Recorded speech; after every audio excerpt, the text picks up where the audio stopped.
insurance companies know Hotman O'Brien and they know who we are. We're not just going to settle a case just to get rid of it, just to turn cases over. We're going to try cases and we're going to get the best we can for our client because we'll fight tirelessly for them.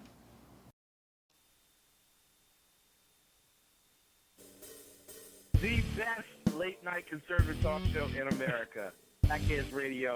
And listen, there are no people better on the air to give you the best in conservative talk than Sackhead Sean and Sackhead Clint. And we're working on immigration papers for a certain other guy who happens to work here too. But for those who are tuning in around the world to the best in late night conservative talk, Sackheads Radio. Sack News. Sack News. Radio. Sack News. Sack News. Radio.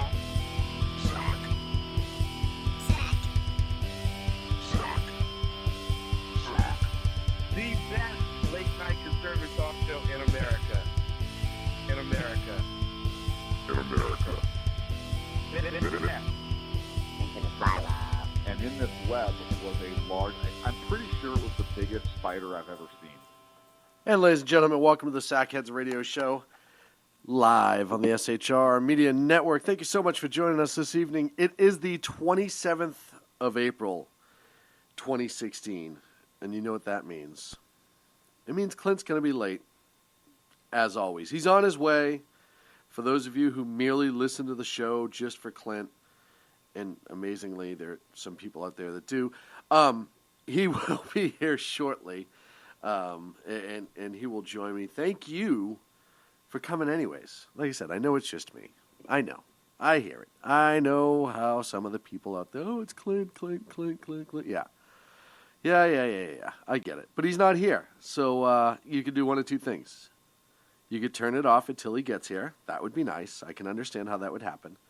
Or you could just deal with me and my nasally Boston accent.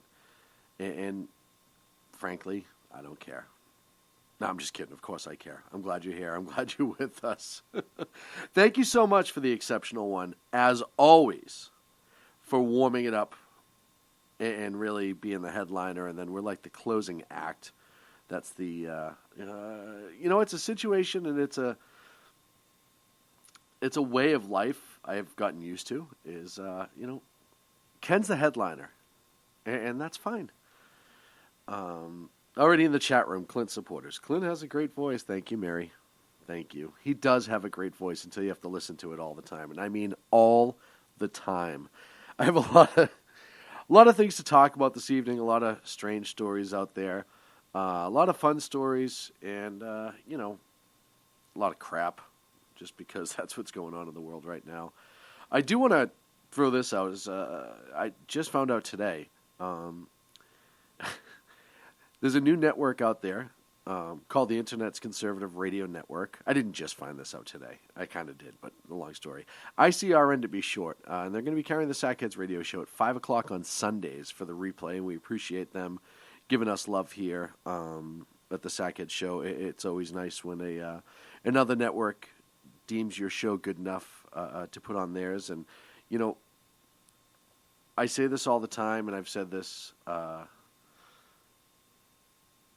in the past. I say this to a lot of people. The fact that anybody turns this show on and listens to us is humbling, and we don't overlook that at all. And when there's actually another network out there that's willing to carry us for free, and SHR. Oh, look who showed up! Oh, hey, he found the place. I guess the GPS does work sometimes.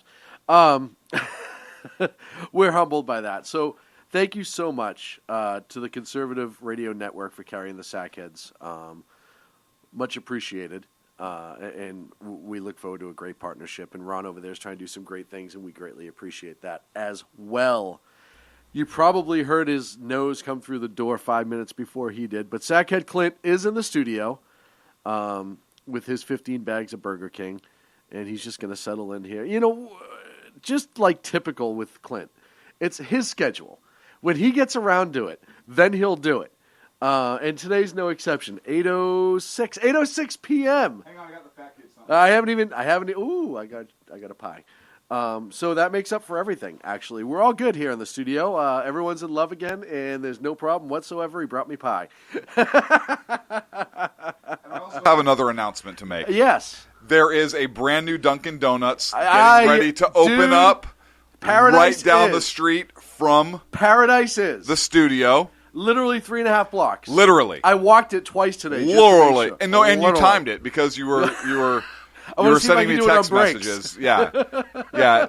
And by the way, I love the jersey. Thank It's you. green. They It is. misspelled athletics across the front, or Oakland, either one. But anyways, the color is great. So My St. Patrick's Day Red Sox shirt. it's an Oakland jersey. Yeah, whatever.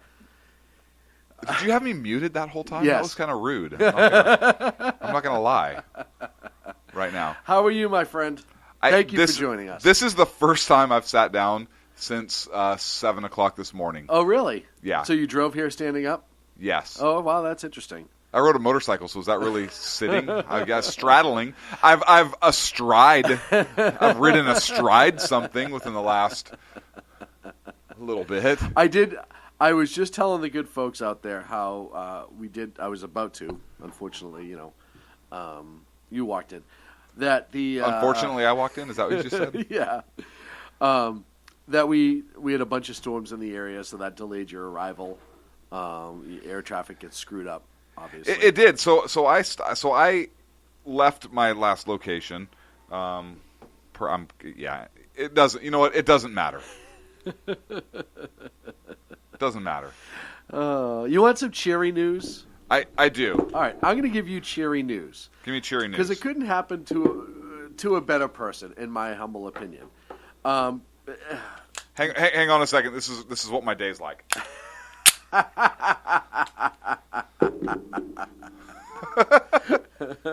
What? That's been. Hang on. Okay. All right, you good now? Now I'm good. Now all is right with the world. For those people who doubt that this is really a conservative talk show, Hey, did you know it is impossible to suck start a 40 caliber pistol? you can, but you can only do it once. Right. I researched this a lot. Horrible. No. So, I'm on my way to the studio today, and Jersey Joe, Revert Common Sense, and I are rapping a little bit over the phone. Like kid and play type. Taxes was waiting around for your taxes to be done, which led to worrying about not getting any money back. Now Taxes is matching with a TurboTax expert who can do your taxes in a day to get you up to $4,000 fast with a refund advance loan. Now this is Taxes. Intuit TurboTax. Get an expert now on TurboTax.com. Expert filing only available with TurboTax Live Full Service. Refund advance has $0 loan fees and 0% APR. Refund advance loans may be issued by First Century Bank, N.A. or Web Bank. Terms apply. Subject to approval. Rapping Yeah, hip hop hooray. Okay. And he says to me, "Did you hear the good news?" I said, "Good news." He was like, "Yeah, one of John McCain's big campaigner or fundraiser has been arrested in a drug bust." And obviously, we've interviewed one of his opponents, Alexander Molesky, who's when we were out in Vegas, who's still running. And I thought it was a really He's still good guy. running. That race was over a long time ago, but whatever. And I said, really? So I looked it up. A Phoenix woman has been dropped as a political fundraiser for John McCain re-election campaign after being arrested on suspicion of drug possession and other charges. This from NBC News. Maricopa County Sheriff's official said Emily Pitha, it was a real Pitha, and her live-in boyfriend were taken into custody Tuesday after deputies searched a search warrant on her North Central Phoenix home. North Central, wouldn't that just be north? Or would it be central? Well, because you have northeast and northwest, right? How do you have north central? How do you have north central? That's Would that weird. be north? Yeah, because Right? if you're in the northern part of something right in the middle, you're just in the north. Right. So- So unless you draw like a map, and if you're in the northern part of that center, but that's still north. Oh, this is making Right? my head hurt. Could you be in the north south According to this, you probably could or be. the south north? Based on this locale, Uh huh. maybe in Phoenix you can be in the south north. I don't know. Undercover detectives and U.S. postal inspectors What? raided the home after because it came via mail. After What? a delivery of a package containing more than 250 grams of ecstasy. Detectives also reported finding methamphetamines, LSD, heroin, cocaine, an active methamphetamine lab, and about $7,000 in counterfeit cash. Hang on, you lost me at postal inspector. So do they wear like the postal uniforms and then like a badge? I don't know. On that with like the big keychain and the horrible shorts and like the safari hat? I hope they were on the safari hat. What's with the safari hat? Seriously. Keeps the sun off of them. A safari hat. Yes. Have you ever seen one wear one of those in the snow? No, but I want to see it with netting on it, like mosquito netting. Yes. A safari hat. So, anywho, Pitha and her boyfriend, Hoosterlid, what a horrible last name. Who's not gonna be going to jail yeah. real soon? Each being held on $20,000 bond for drug charges and child endangerment. 2 children lived in the home, a 5-year-old and a 10-year-old, but they were not home at the time of the arrest. McCain's campaign manager, one Ryan O'Daniel, said in a statement Wednesday that the campaign had terminated any relationship with Pitha. Pitha was working as a consulting, arranging fundraisers for McCain. She also has worked for the Arizona Republicans, and her LinkedIn profile noting previously she worked for Senator Jeff Flake and former Senator John Keel. So, happy news in the world of politics. Wow.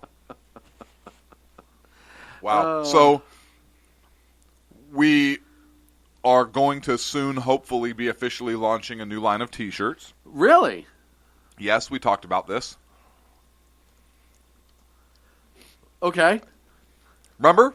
Sure. Last week, Pangea. Pangea. We're going to launch the Pangean line. The Pangean line. Right. We're going to have Pangea. Remind everyone what Pangea is. Because So- it's kind of a random... until we say Pangea a lot, people aren't going to necessarily get it. But that's the beauty of this shirt, right? Okay. Or of this line of shirts. So Pangea was the last supercontinent. There were several supercontinents throughout history. If you believe in this kind of stuff, I don't know how the hell they know that. I wasn't around, but it's a geological era or a geological thing they consider supercontinents. And it broke up. Pangea was the last one. And it broke up into what you see today, like a big puzzle, right? North Guy with America. a big nose yakking at me in a microphone? No, That's you what I can't- see today. Listen, you can't see over those nipple rings and that hairy chest and the big belly sticking out, okay? So Nipple just rings. simmer down over there, Boston. Wrong brother. That's actually true. That's actually true. I meant taint piercing. So for you. I love him to death, though. So Pangea, you just caught that. Yes. So when Pangea broke apart, it broke apart into the continents now. But originally, we were all one supercontinent, one major landmass. Right. Which, if you think about it, really means we're all one race. We are all one race. Right, which means we didn't steal any land from the American Indians because it was ours first. We just wanted it back, and they didn't want to give it And to they us. stole it from us, right? Right, so they just occupied it. Kind of like Occupy. Just because you occupy something doesn't mean it's yours. Right. Other than that, Other Times than that, Square or, how much hate mail are we going to get Wall for that, Street. first of all?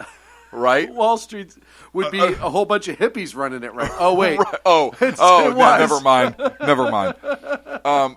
No, so anyway, so Pangea, so we're gonna along that theme because we are all one race. They never Right. go for it, the little We're red all devils. Pangean. Oh, they might. They love We're all these sort of Pangean. things. I actually filled out a race form this week, and Did I you do put Pangean? Pangean. Oh, I love it. did. I love it. I checked other, and I wrote Pangean. So we're gonna do a shirt like Pangean Lives Matter, right? What? So picture the supercontinent in the middle, Right. and With all the other continents like drawn out, so you can kind of see where it came from. It broke apart, and Pangean Lives Matter, and we're gonna do like Kiss Me, I'm Pangean. kiss me up, Pangean. So here's the deal, and actually, Jersey Joe has been all over T-shirts lately, and I don't know if he can make this work out because he's got a site that he's been using. If he can get a picture of Pangea put on it and do Pangean Lives Matter, that would be awesome. The continents broke up during the Great Pangean Flood. Power. Pangean Power. We might start a new club called the Pangean Panthers. Pangean Panthers. Pangean Bloods. Why Look, not? We could go Why on not? forever. This is beautiful. Hell's Pangeans. Right. Does anybody see the beauty in this besides us? By the end of the night, and Jersey Joe says we can pull it off. I think we can. He's the man with. Who would buy these? Who wouldn't buy those? We also have to do a couple bumper stickers. Oh yeah. Yeah. Kiss me, I'm Pangean. Pangean and proud. Pangean pride.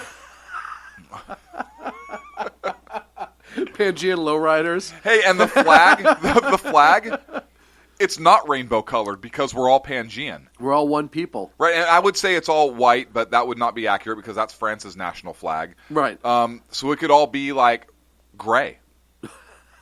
Just boring as hell. Just gray. Just like, but the most dull color of Right. gray that you could possibly find. Yes. Pangean. I want that T-shirt now. I know, right? The Pangeans People's Front.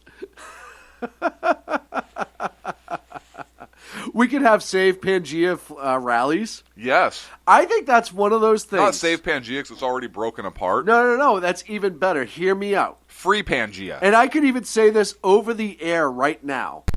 And I bet you money that if we marketed a Pangeans People rally to free Pangea, I guarantee people would show up absolutely. because they'd think it was Palestine. Right. Oh, it's just another name for Palestine. We could do that all over social media, and as long as you get one libtard to sign on. And you would. Absolutely you would. Oh, we got to save them. Oh, we got to go quick.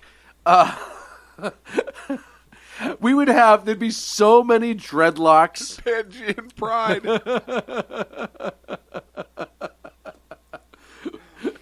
Right? There would be so many Vote Pangean. dreadlock Birkenstop, no shower, no deodorants, hanging around. Free Pangean signs. We get some signs Dude. made up. We could do a T-shirt with like an EEO form, like a race form, right? And big check mark other Pangean.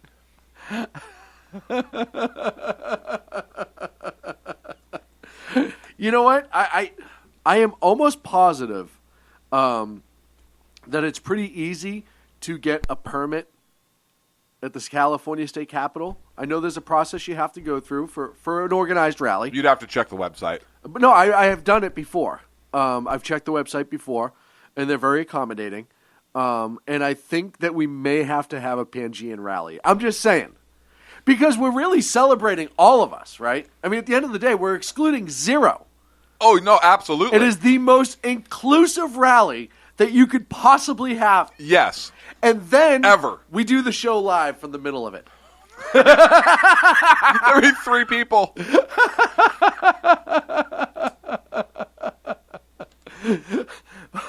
Remember Pangea when the continents were cuddling.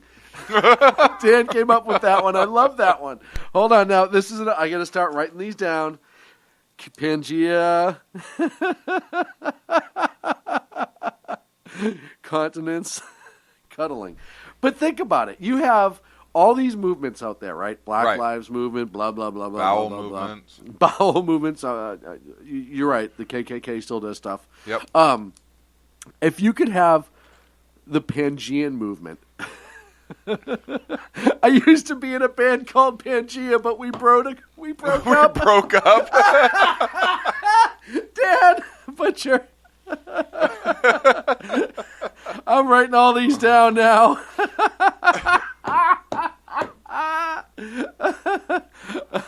Dan, you get 5% of each sale of that shirt.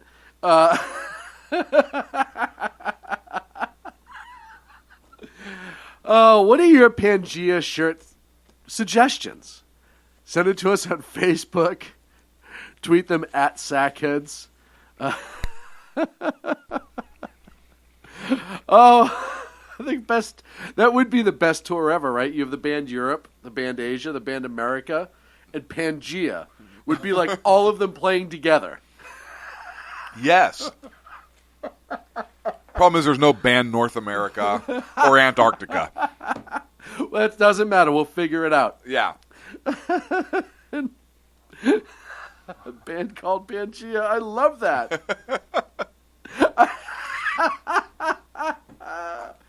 Oh, we need to get to work on this one. This might be the idea of the century. We could have a yearly Pangean rally. Okay. We could just make this grow and grow and grow. I mean, you think about this. I have. How Hence obviously. the T-shirt idea. I used to be in a band called Pangea. I keep reading it and I keep laughing. Oh, man. I used to be married to a Pangean. But you broke up. Oh, you know what our national anthem could be? Come Together from the Beatles.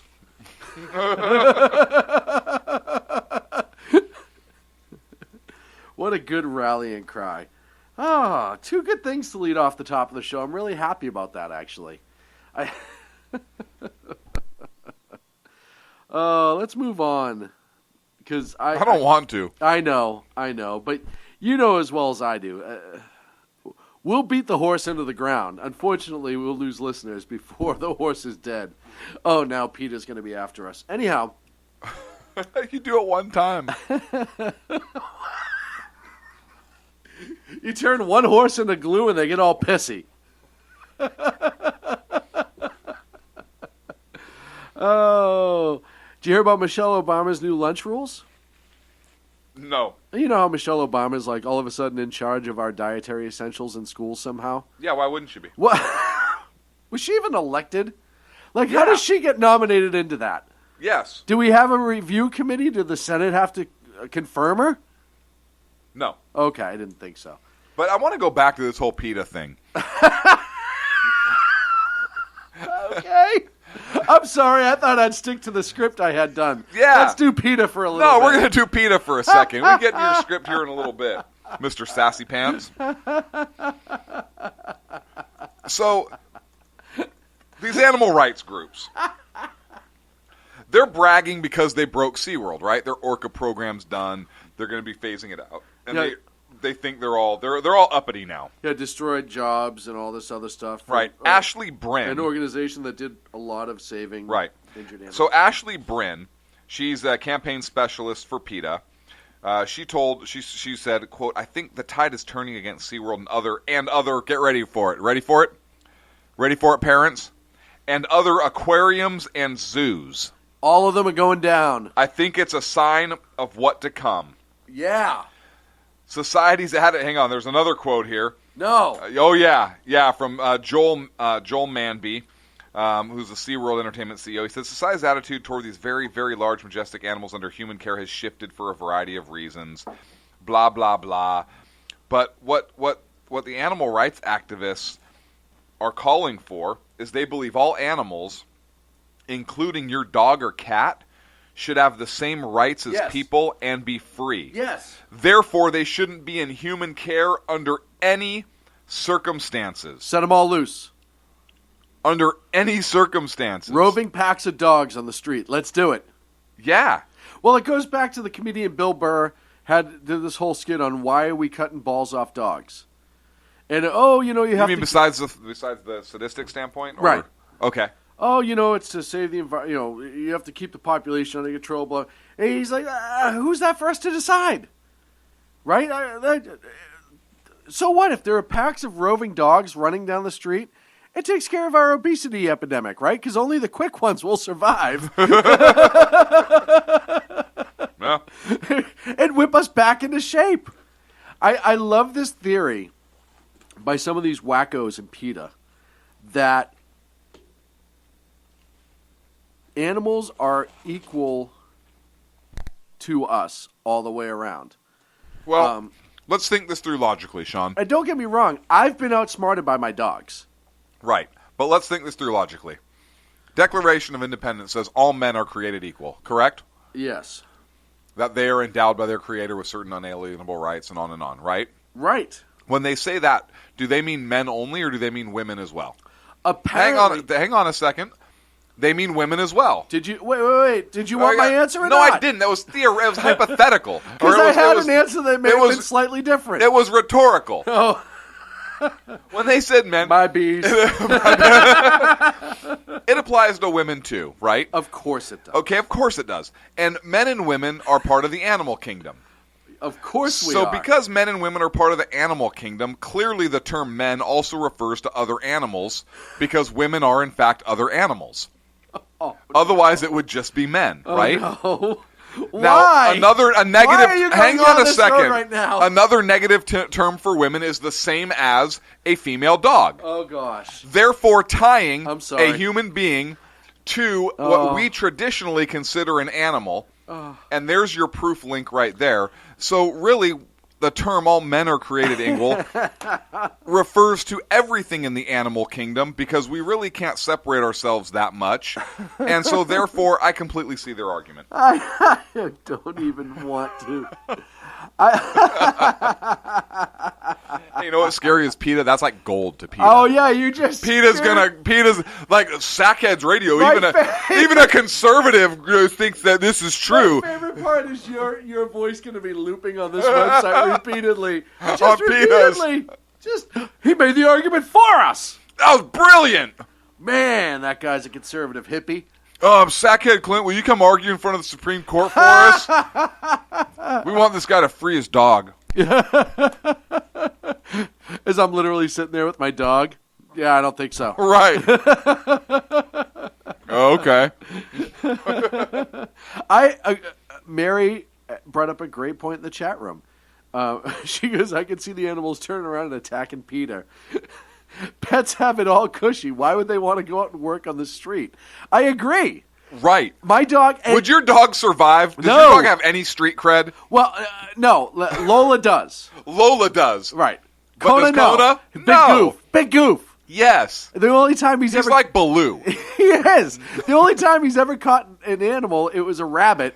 And it was a stuffed animal. And he didn't know what to do with it. No, he didn't. He had no killer instinct. He snuggled it. That's exactly what he did. Yes. He held it and put his neck down on it. He didn't know what else to do with it and eventually let it go. Thing died of a heart attack 18 seconds later. But he didn't do it on purpose. Right. Domestic animals are not made to be wild. They don't have the DNA to be wild.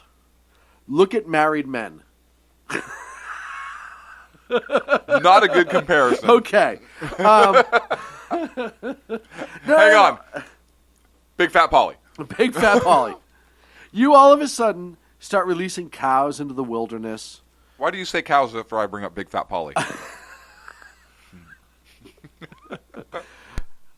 Pigs. Chickens. Sheep. Bad. Ball. Do I look like a sheep? Except you release all these animals. We're not going to have all of a sudden this majestic way of life where animals are running free in the street and the moose are running down the street, et cetera, et cetera. You're going to have ridiculous overpopulation of some of these animals. Other animals are going to disappear rather quickly because I don't know if you know this, but pigs taste friggin' amazing. Yes, they do. And the wild boar are prepared to fight. Yes, they are. Domesticated pig are prepared to sleep and eat. That's why one you have to kill with either a gun or a knife. Right. And then the wild boar you kill with something else. Right, the wild boar you hit with a car. Right. No, Mary, you're 100% right. It would be absolute chaos. It would be absolute chaos. I think it would be beautiful.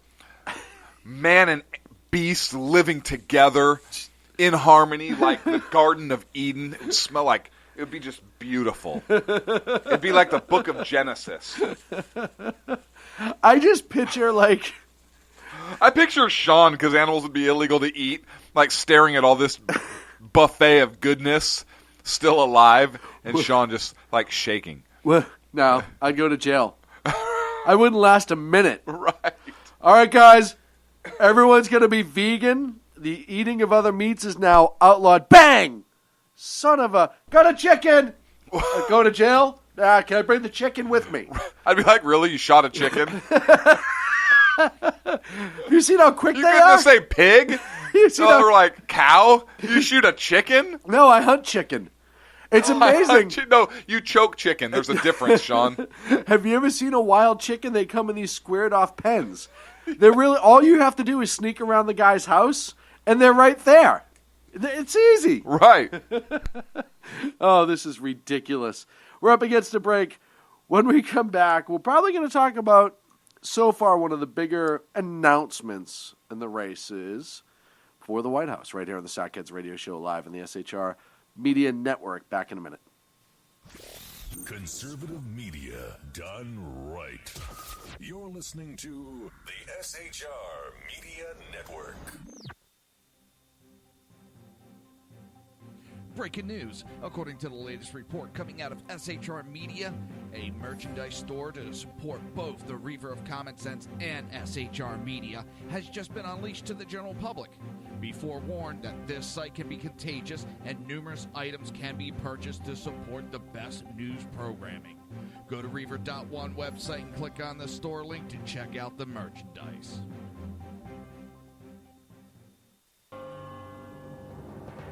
Hello, I'm Matt, a student at Hillsdale College. Here is Hillsdale President Larry Arnn on the continuing relevance of the Constitution. Many argue today that the Constitution is outdated because it addresses problems peculiar to the 18th century. Some parts of the Constitution do read rather quaintly. Consider the injunction against titles of nobility in Article 1, Section 9 of the Constitution. But is that so outdated? The purpose of the injunction is to prevent the government granting special privileges to some for partisan reasons. This strikes at the heart of the rule of law. The crony capitalism so common today is a place where the government bestows favors and tax dollars on some businesses to give them a leg up over others. This is exactly the kind of thing the Constitution was meant to prohibit. The Constitution is not so outdated after all. This Constitution Minute was brought to you by Hillsdale College. To join the national conversation on the Constitution, go to constitutionminute.com. Times are dark. The people misled by corrupt politicians, lied to by establishment media, and deceived by the false messages of Islam. A nation in confusion needs a guide. It needs a man with a cane. I'm Dave Milner. Join me on Spreaker, SHR Media, High Plains Talk Radio, Live Rebooting Liberty, and YouTube for a unique brand of commentary on the unpleasant blind guide. Because truth is not always... Hey, welcome back to the Sackheads Radio Show. It works a lot better when the mute button's off. Damn it, where's Sacco? And that was gold, too. I don't think you could make another point like that again if you tried. Emerge from the ashes to give voice to the voiceless and hope to the hopeless. Sackhead Sean. Dude, I'm not saying Kyle was stupid, bro. Sackhead Clint. All good friends of ours usually show up drunk. Also starring Sacco as the producer. I'm a little bit drunk, cause I'm drinking. They are the Sackheads Radio Show. Every Wednesday at 8 p.m. Pacific on SHRmedia.com.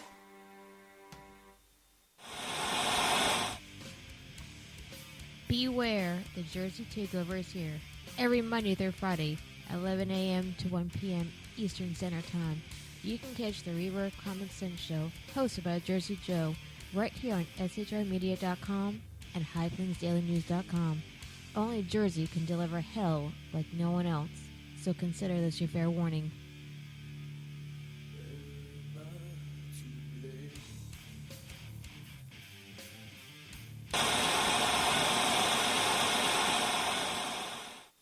Conservative media done right. You're listening to the SHR Media Network. And we're back here on the Sackheads Radio Show live on the SHR Media Network, home of the Reunite Pangea Foundation. Just think about that for a minute. Let that sink in. Oh, so interesting news today, and I wasn't expecting this. I don't know if you were expecting this. Ted Cruz comes out and names Carly Fiorina as his running mate. I wasn't surprised. And I said right away, anybody who picks Carly, I think picks for a smart reason. I think she's viable. I think she's. We've said right along, I think she'd be a good VP candidate. I think my theory on this, with Trump hurting with females right now over some of the comments that he's made. However, you could say some of them were out of context, some of them were inappropriate. Doesn't matter. His numbers with women right now are hurting. I think he's had plenty of women. Like, I don't think his numbers are that bad. And Ted, wait, what are we talking about? Ted Cruz is trying to pick up some steam and make up some votes before the convention. And how better to do it than to get a strong female? And I think personally she's a strong female candidate to be your number two. And when you start polling now, I've said before, I think Carly can do a lot of damage to Hillary Clinton that other candidates can, just because she's a woman. And not only is she a woman, but she's a woman who's actually been there, done it. She's run it. She's been the CEO, a lot of other things, and she's very, very intelligent. I know there's some concerns with her about security, et cetera, et cetera. But I think this is a very smart move by Ted Cruz, politically speaking. I think when you are going down the home stretch, as we kind of are just starting to get to now, as far as rolling into the general here real soon, you had to make this choice. You had to go out and listen, Ted Cruz, he's not numerically eliminated yet. Oh yeah, I'm sure he'll nail it now. But he had to do something. He had to kind of throw his Hail Mary, and I really think Mary happened to be Carly. Your thoughts? I actually like the Cruz Fiorina ticket. So I haven't really been decided before. Don't know that I'm decided now. But I really like Carly Fiorina. I liked her when she was running. We've said it on the show before. I think I even said on the show, I know I've said it to you in conversation, I'm pretty sure I said it on the show also, where I think she would make a great vice presidential running mate. I've been called crazy for having that thought. Everybody think it'd be one of the other guys or whatever.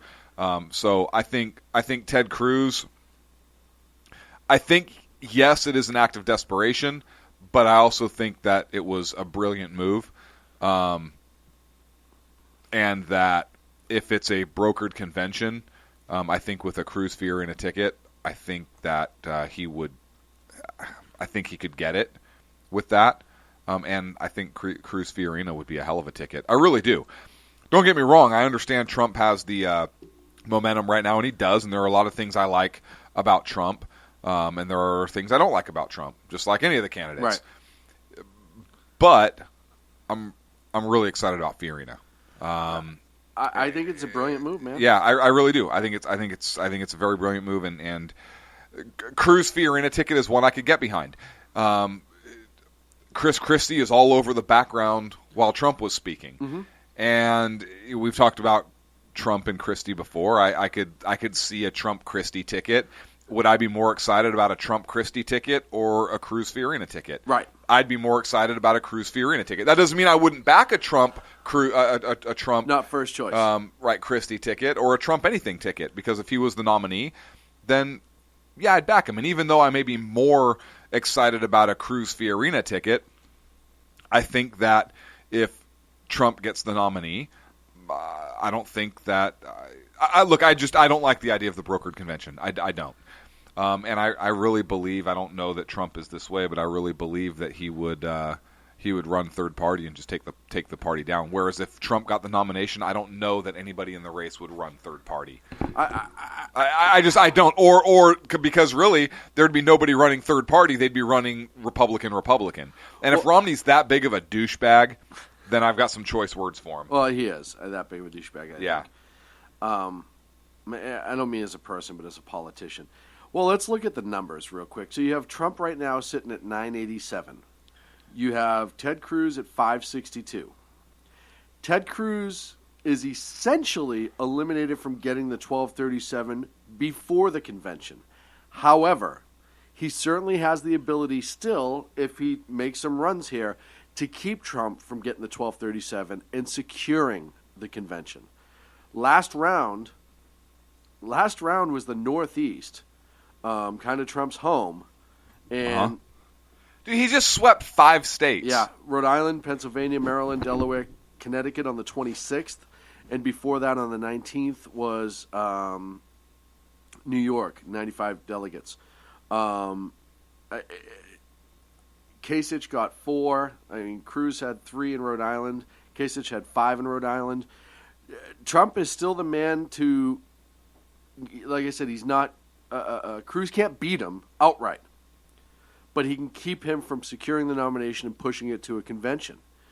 Now, when we get to the convention, anything can happen. You read back and forth, blah, blah, blah, blah, blah. They're going to do it. They're not going to do it. My biggest fear is that we go to the convention. That we go to the convention? I think that'd be great.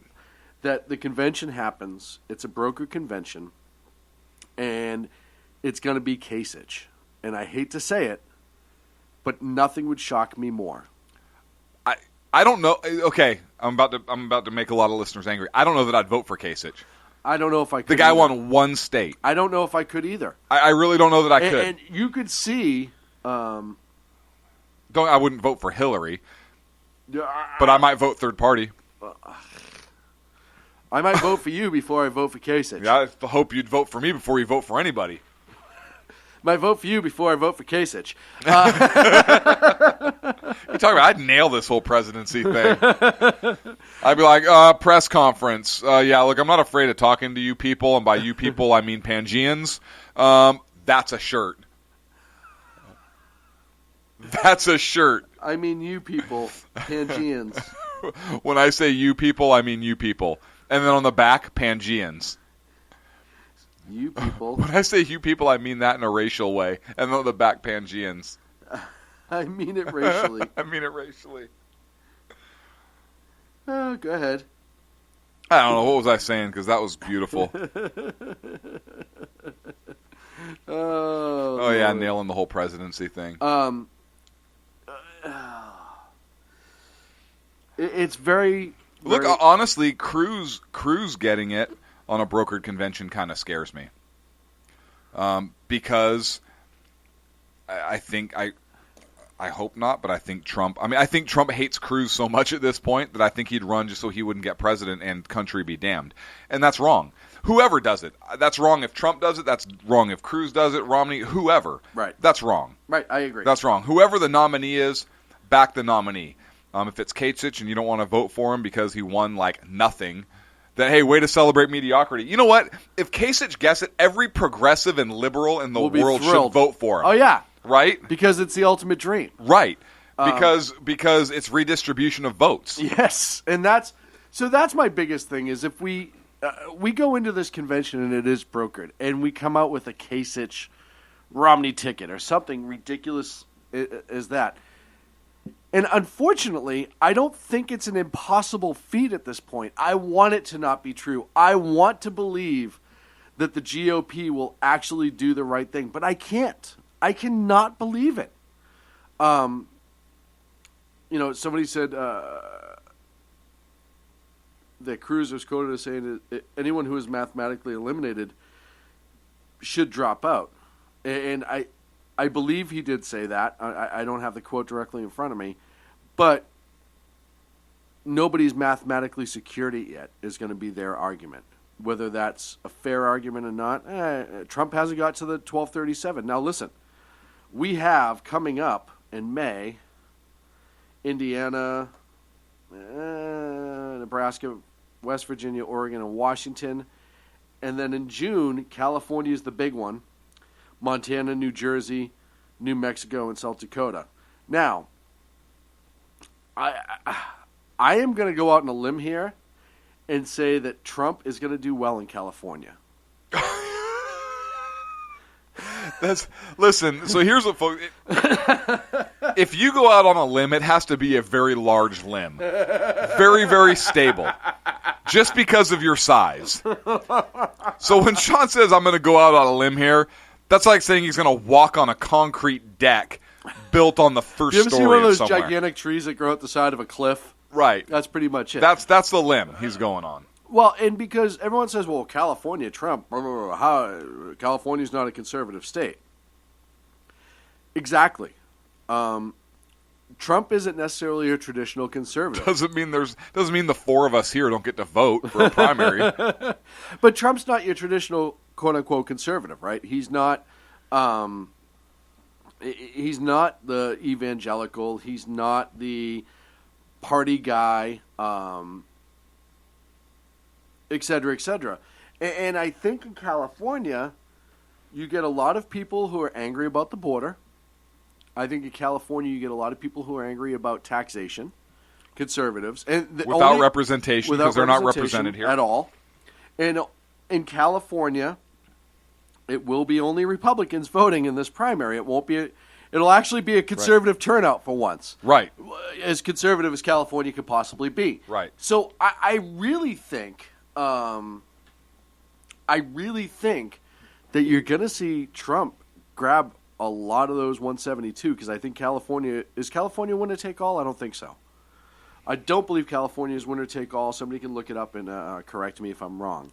And that's a big number right there. So Cruz really has to start bowling through all these other primaries that are left through June to keep him from hitting that 1237.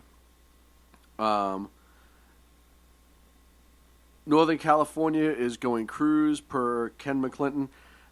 Ken, I live in Northern California, and I see a lot of people, a lot of conservatives in Northern California are facing a very, very different fight than the rest of the conservative world. It's very much government's out to get me for a reason, because a lot of conservatives out here live in rural areas. The rural areas are outside the city. The state capital does not listen to them whatsoever. They feel ignored. They get nailed with taxes. California, especially if they're at all successful in life, if they make more than $50,000 a year, they get fisted. Like I said, the border's a big issue out here. Immigration's a big issue out here. It's also the state where the San Bernardino attacks happened. Mm-hmm.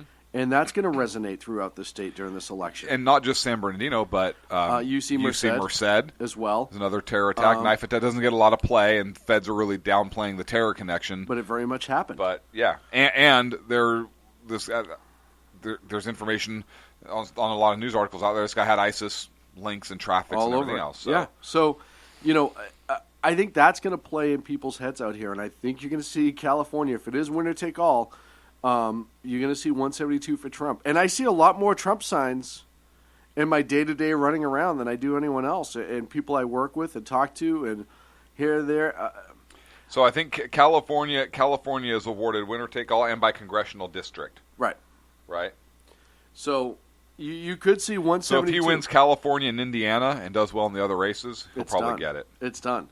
So it's a big possibility unless Cruz makes a big push. Now, here's the other thing, is you don't hear much from the GOP out here in California. You really don't. They just had their convention this past weekend. I believe Trump showed up. At least he was scheduled to. But more importantly, traditional Republicans have forgotten about the state of California. You look at the senatorial race, right? You have Kamala Harris, who's going to be running. Who's the Republican running against her? I'll give you $500 right now if you could tell me without Googling it, Clint. I don't know. Exactly. They put no money into the state. No. They do nothing Nope. to push in this state. And unfortunately, with the recent Kasich-Cruz alliance to oust Trump, a lot of people in the state start looking at Ted Cruz as an establishment guy now, that he's changed into an establishment guy. Now, we could talk about his constitutional opinions, and I agree that they're very positive. Ken, I thought Kamala was a WWE wrestler. He was in the 70s, actually. We could talk about some of the plans that Cruz has put forward. And listen, Ted Cruz is a smart guy. I believe that. I have some issues with how he's run his campaign this time around. I have some issues with Ted Cruz, just like you said earlier. Do I think Ted Cruz would be the end-all, be-all of this country if he got chosen? No. With Carly Fiorina, do I think that he could probably beat Hillary Clinton? Yes. I really believe that. I do too. So, and that's why in a contested convention, I think Cruz would get it. Right. I really believe do. So too. Now, he has a big hill to climb.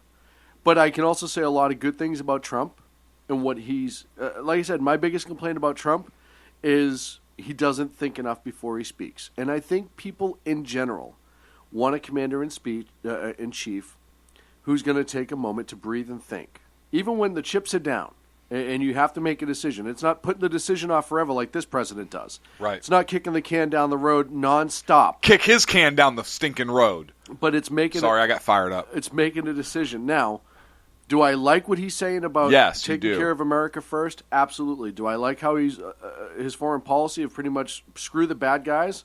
Absolutely.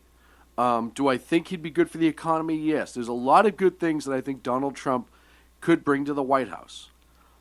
And as a conservative right now, or as a Republican, however you want to call it, unless you were a complete Trump hater because you just don't like Donald Trump, it's not a bad spot to be in. Because what you're getting out of these two candidates, and no matter who the nominee is, you're going to know both sides of them up and down, inside and out because of this. Now, it's not great for the party, per se, because it makes the party look like fools. But you have to remember, on the other side of the ticket, you have Hillary Clinton at 2164, Bernie's at 1355, and Bernie's been doing some damage the last month and a half. He's really, really come out. But the biggest difference is superdelegates. He's not going to win the superdelegates. There's no way it's going to happen. He's mathematically done.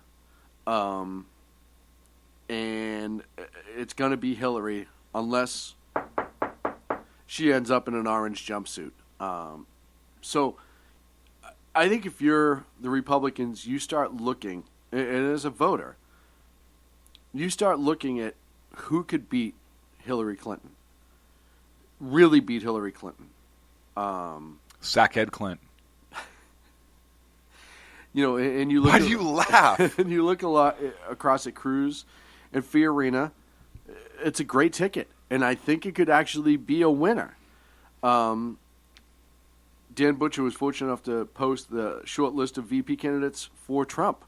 Chris Christie. I don't have a lot of good things to say about Chris Christie as a presidential candidate. I thought early on as a governor he did pretty well, but he was great as an AG. And he does that pretty well, that sort of work. Nikki Haley, Governor Haley, obviously that would be an immense boost to Trump. Susana Martinez, Scott Brown, Herman Cain. Do you really think Nikki Haley would run with Trump? Yes. You do? Yes. I think Nikki Haley would do it to be able to serve the country. I think she's that type of person. Even if she has her personal differences with Trump, I think if he called her, she would do it to serve the country. I think she's a very principled gal. Obviously very intelligent, a great governor, very smart. And I think she would do it. I really do. And then Marsha Blackburn and Herman Cain. Herman Cain's the other one, I think, is the other one that raised a lot of eyebrows because Oh, this is brilliant. Oh, this is brilliant. Thank you, Jersey Joe. As soon as we get back from the break, I'm going to cover this. Oh, you're the man. But I think Herman Cain, who, I don't know if you remember what a snow job the media did to Herman Cain because they were really afraid of him. Herman Cain would actually be a good choice for Trump as well. So you start looking at all the possibilities, but either way, the GOP is kind of coming out in front, right? I don't think Bernie's going to go away until he's forced to go away at the very, very end. And he's going to start doing the damage against Hillary. And now you're going to have Carly doing damage against Hillary. And then you have other emails. There was another email release from the State Department about Benghazi. I think we're going to talk about that later. Et cetera, et cetera. So the potential to have a very winnable race, no matter who the candidate is possible. I know they talk about polls, and Clinton edges out Trump in a lot of polls, but there are other polls where it's the other way around. That Trump's edging out Cruz. Polls are cute, but they don't. People don't go in and pull that handle the same way they say they're going to, because you get that last minute decision, right? You get a lot of feel good voters. Hey, it'd feel really good to go in and vote for this guy or this gal, and then they get in there like, yeah, but what's this person really going to do? I'm going to go with the safe bet. And it changes a lot, and they're skewed depending on where the polls are taken. So I believe that Cruz Fiorina could actually beat Hillary. And like I said, I like Carly Fiorina. I also, depending on who the running mate is for Trump, you don't think it'll be Chris Christie? I mean, you've thrown off a lot of great names. Some of them would be really good. Some of them wouldn't. And I don't think Chris Christie would be bad politically. But look, Trump is so... yeah, but here I have an issue with him in a second. But Trump is so disliked, I think, by the establishment. Do you really think he could get a solid establishment Republican running mate? Yes. Because the establishment will still want their hooks in them a little bit. Yes and no, right? Because I think you have douchebags like Romney that would say, well, I think we just run somebody else, too. And run them as an independent or run them as an alternate Republican or something like that. You know what? I have zero faith in the Republican Party. I agree. And I could see them trying some BS like that. I could completely see that. Reince Priebus is a little weasel. Yes. And he wants the power. Yes, and that's why I'm saying that. So I think maybe to squeeze them out, to send a message to anybody else who may dare try this, I could see them withholding a decent running mate. I really could. Here's the thing with Chris Christie and Trump, a Trump-Christie ticket that causes me concern. They're both very harsh. And while Trump can get away with it, and Christie's gotten away with it to a point, but it caught up with him a little bit in New Jersey with the bridge, right, and here and there. But I think Trump needs a running mate that is a little bit more polished, that can go out and campaign that, right? Kind of like Paul Ryan did. So that's my concern with the Trump Christie ticket. I think you need a little bit of sweetness. So for Cruz to scoop up Fiorina was masterful and desperate, but masterful. And I'm very interested to see who Trump's running mate would be. Like you brought up, like I said, I don't see a firm, committed establishment Republican unless the establishment really turns around and pulls their head out of their collective. You know what's. I could see them just kind of letting them sink. Well, gosh, way to really depress me. You suck at this.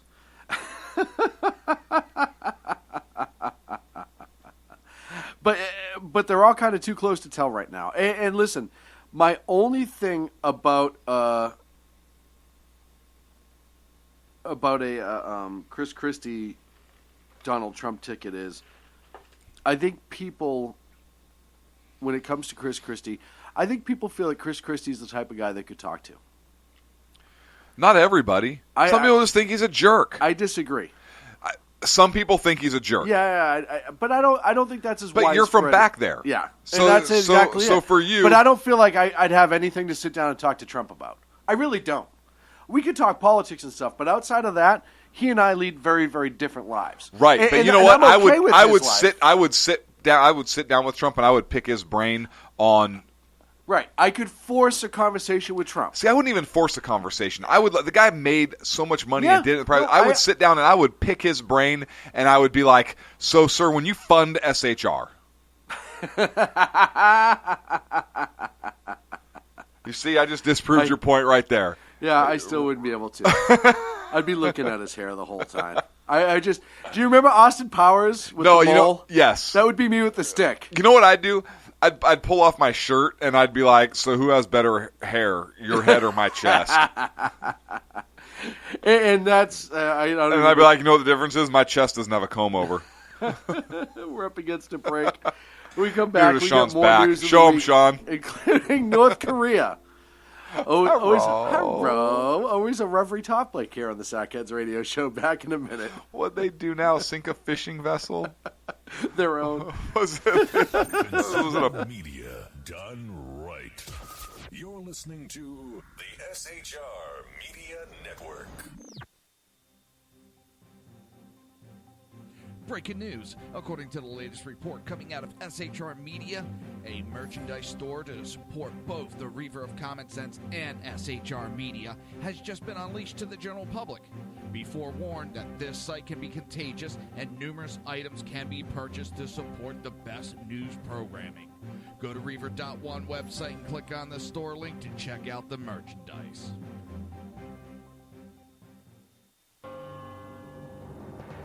Hello, I'm Matt, a student at Hillsdale College. Here is Hillsdale President Larry Arnn on the continuing relevance of the Constitution. Many argue today that the Constitution is outdated because it addresses problems peculiar to the 18th century. Some parts of the Constitution do read rather quaintly.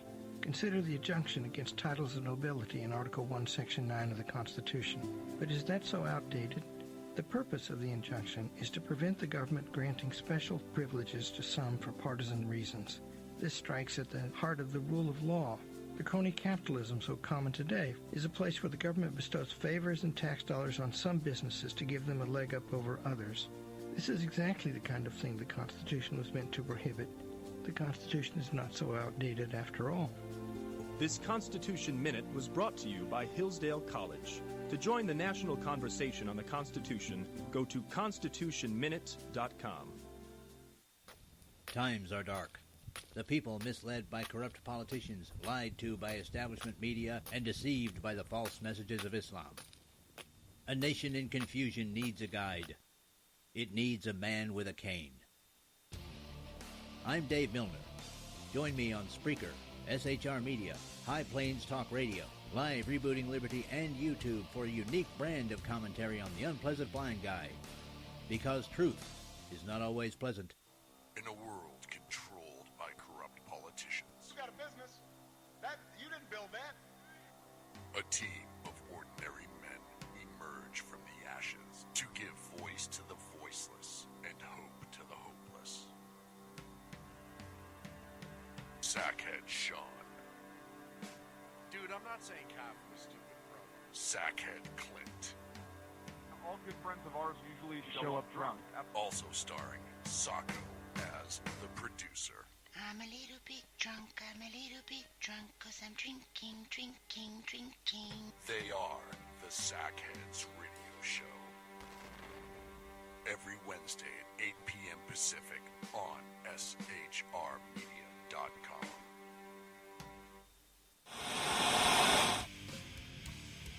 Beware, the Jersey Takeover is here. Every Monday through Friday, 11 a.m. to 1 p.m. Eastern Standard Time. You can catch the Reaver of Common Sense show, hosted by Jersey Joe, right here on SHRmedia.com and HighPlainsDailyNews.com. Only Jersey can deliver hell like no one else, so consider this your fair warning.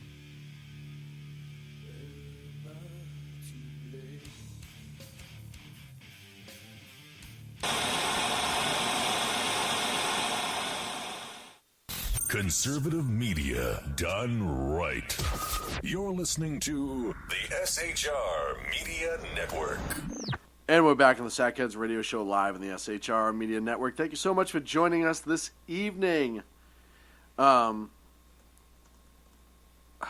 been a weird kind of week internationally. So you had the North Koreans successfully launch a submarine-based missile. It didn't go far, but it launched, which they have not been able to do to this point that we know of. They're also prepping another nuclear test. All indicators are pointing to that anyways. And then you have them saying, essentially, the president kind of tough-talked them, or the State Department kind of tough-talked them a little bit. Essentially saying, well, if you guys aren't going to go along with the program and we're going to have these sanctions, and there are other ways that we could go about this. And essentially, to me, sounds like they're saying, we'll bomb your facilities if you don't cut the shit. Which, for this president, is pretty tough. But I also think that tells you how much more serious the situation is. So for this president to draw a red line, and once he draws a red line, you know... What? Look, until a stinking airplane flies open and the doors open and more than like a Pez dispenser comes out of the bottom of it, I put zero stock in anything this president says regarding foreign policy. That'd be the most food dropped in North Korea in years. Well, yeah, right. That's what I meant. Seriously. Oh, man. Listener Jack on the last subject says that Trump should pick Jesse Ventura as his VP. Well, yeah, if you're trying to get away from loud. And Jesse's kind of got off the rails and gone crazy the last few years, too. So I don't know if I'd be down for that. But, yeah, so with North Korea, now they're... Oh, wow, God, what was the other insane quote? I have the notes here somewhere. Was it a rain of fire that they would drop on America, or rain down fire, I believe, is the latest statement that North Korea said would happen to America if we started pushing the issue. I would just like to submit for a split second. Let's say North Korea is successful with miniaturizing a nuclear weapon. And there are some out there who are saying they have. There's some out there who've said that they've been able to miniaturize it and not to put it on one of their Dong missiles. Taedongs. One of their what? Taedongs. Dong missiles. Right. So they put this mini nuke on the end of this Dong, right? And I don't know if there's two. I don't know if they have more than one Dong. They could have a double Dong. I don't know. Or I think that may only be in the launcher. They could have two dongs in one tube. I haven't said it all night, and somebody just called me on it. What? SHRmedia.com. Click in the live chat if you want to jump into the chat room with the other listeners. If they're calling you out on it on chat, then they're already there. Quit your whining. No, Go on, it Sean. wasn't on chat. Oh, dang it. Never mind. Forget that thing. I apologize for being a jerk. But go on.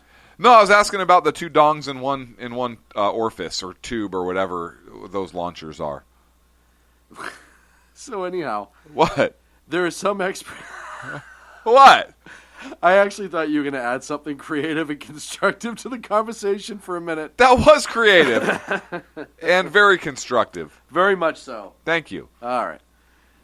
So if they are able to miniaturize, and let's say they can't get a missile to the West Coast or Alaska. I'm sorry, Sean. I have to add something that has zero value to this conversation. Miniaturized and Dong all in the same sentence? And referring to North Koreans. It was too perfect.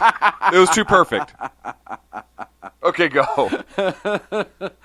Oh, we have a winner. The Pangean Lives Matter shirt, Pangean, thank you, has been officially completed by our good friend Jersey Joe. Jersey like a shirt. I see what you did there. Wow. Thank you. And we can get them in baseball jerseys, I believe. So perfect. That's awesome. This shirt is outstanding. I'm actually going to share this everywhere now. As soon as I know it's available for free. I mean, for sale. For free. But let's argue that they did actually find a way to miniaturize it, which experts have said. Let's also argue that even though their long-range capabilities may not be where they want it to be, their medium-sized range capabilities are certainly formidable. They may only have one or two that could do it, but when you're talking about nuclear weapons, it may only be one or two that's actually needed. Kim Jong-un is just throwing a fit again because McDonald's took the McRib away again. Well, it doesn't matter why the guy with the nuclear weapons is pissed. It's just a matter of keeping him in check. So what's our approach as a nation? And listen, the beginning of the tough talk is great, but we saw it with Syria. And we also, out of Syria, and I wanted to talk to this too, there's reports that Syria was up to shenanigans with ISIS, so I want to talk about that in a little bit. Let's stay on North Korea because I want to talk about this Master Chef competition that little Kim had. Right to the important shit. Right? This is what I love about. This is why I love talking to you. What? The hell with nukes. Right. There was a Magic Chef tournament on North Korean television. Right. Think about this. His people are starving. And what's he going to show them? How to prepare delicious food that they don't have. What a jerk. All this does is summarize what an idiot Riddle Kim is. And yes. We know Riddle Kim's an idiot. Yes, there are 27 million people surviving on food rations in that country. Oh, dear Rita, people have no food. So this show. How about a cooking competition? It was broadcast on state TV. Are you listening to me, dear Rita? Wow. A cooking competition it is. I am brilliant. My father says so. Yeah. But here's my problem with this. What? This is the guy who potentially has a friggin' nuclear weapon. Yes. So more than 1,000 people were in the competition. Pyongyang, how do you pronounce that? Pyongyang Times. Wow. Yeah. They reported, the Times from that city. Congratulating you for saying that. Thank you. Reported, quote, the festival was comprised of the exhibitions of gastrological hits, famous and local special dishes, and compulsory dishes, and the technical contest and demonstration of top chefs and waiters and waitresses. First of all, even in a communist country, you have compulsory dishes. If nobody picked up on that. Very true. Yeah. The TV menu did include some European dining options as well, pizza, spaghetti, and broccoli 5 ways. Broccoli fried rice? Broccoli fried rice.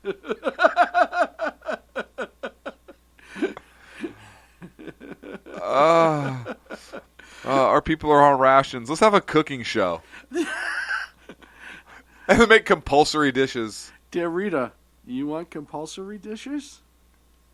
Yes. We are communist. What other dishes would we have? I don't know. You know what he looks like? Meager dishes, maybe? He looks like an Asian version of the king from Looney Tunes. Where's my Hassenpfeffer? Hassenpfeffer. Well, and I was just saying this. So you look at him, and this tells you what a lunatic he is. His entire nation, including everybody in his staff, is extremely thin and looks like they haven't had anything more than a Pop-Tart in the last 6 months. Except for him. He makes me look like a health nut. Right. And this guy potentially has a miniaturized nuclear weapon. And as I said, their long-range capabilities may not be all that feasible, but their short and medium-range capabilities are pretty questionable. But here's the thing that I hear nobody talking about. One of the bigger dangers, obviously, the nuclear blast in itself is pretty horrific. But one of the other dangers is the fallout, right? The cloud from the nuclear weapon. Right. Yeah, in the area that would affect. But here's the thing, and I think that there are several climate change scientists that would agree with me on this. If that's detonated, the sheer force and what happens, and if you look at it from a chemical reaction standpoint, you look at it from a nuclear standpoint, from a scientific standpoint, I mean, for physics and so forth, you realize that would actually reverse the trend of global warming and or climate change and set us back on path towards a normal, natural climate. Okay. So if you look at it and you look at the science, and the science clear. I mean, it's undisputed. It's clear on this that we let little Kim get these nukes so that we can reverse the horrible, horrible things that we as mankind have done to this planet. You keep tweeting Bernie Sanders. I have another point I wanted to make. How did you know I was quoting? You start looking at, he doesn't have to reach America. The fallout would be great. World War II, one of the things the Japanese did, and a lot of people don't know this, is the balloon bombs. They actually had bombs that they put up into the atmosphere knowing the way that the winds would carry them. To the U.S. Exactly. Yep. And a few of them actually went off. They just went off in the middle of nowhere and turned into forest fires, believe it or not. They were incendiary bombs more than like TNT style They bombs. don't realize that our houses are not made out of rice paper and wood. How, that being said, you now look No, at that a was country. a true statement. Yeah. Yeah. You now look at a country who has World War II mentality, if you will, when it comes to military operations, but a potential nuclear weapon with fallout. In a balloon. Well, I don't think it's going to be in a balloon. But what I'm saying is, if they can get this to a landmass somewhere in the Pacific and cause a detonation above ground, and then you start looking at the fallout getting caught in the breeze, we could be affected by that. We could, but look, you have Japan now who's developing their offensive fighter. Their military, the restrictions have been released, and they're going to be building up their military to have offensive capability instead of just defensive posture. Right? So all those World War II restrictions are being lifted from Japan. And I think that's being done maybe so that Japan will end up engaging in the war and we won't. I don't know. But they are developing that new strike fighter and whatnot. So I think that, look, we're not the only ones that have to worry about North Korea. Absolutely South not. Korea is obviously worried about it. Look, when China and Russia tell you you're batshit crazy, you got a lot going on. You got a lot going on. You got more issues than Reader's Digest. So, while I think North Korea is interesting to talk about, and look, don't get me wrong, it absolutely can serve as a powder keg and go off. And I hope the powder keg goes off in North Korea and takes little Kim with them. But I'm not as worried about North Korea and them actually launching a nuke as I am about Iran actually launching a nuke at Israel or perhaps the Great Satan, us here in the U.S. I'm not quite as worried about that as I am also about Russia and what's going on in Europe and how we combat that. And I think the Obama administration has put us on such a horrible path from a foreign policy standpoint. I mean, you look at what happened with the Middle East because of decisions that he and his administration have made. It completely destabilized the region. Mm-hmm. It is a direct result of Obama's actions and his policy and what he has and his administration has supported in that region that has allowed ISIS to grow to what it is. So I'm more worried about those other things than I am North Korea at this point. Okay. I'm just saying that I hate to say that the leaders of Iran are smarter than North Korea, in the sense that they may say they're willing to destroy themselves, and they very well might. Oh, I think they would. I don't disagree with that statement. They wear suicide vests. I understand that. I'm pretty sure they could do one big suicide vest for the nation. But Kim Jong-un is also a guy that believes he was born on top of a mountain. His father played the hole-in-one shit, all that stuff. Right. And he may actually believe that he's invincible. Until you park a couple bombs through his front door like we did to Gaddafi. Right. But he still might think he's invincible. Gaddafi knew he was human. I don't know if Kim Jong-un actually believes that he is a human being. You find out. That's a very good point. Right? Look, I have an idea. SeaWorld's getting rid of the Orca program. We could bring Kim Jong-un into Kim it. Jong swim? Like, I think we can work some stuff out.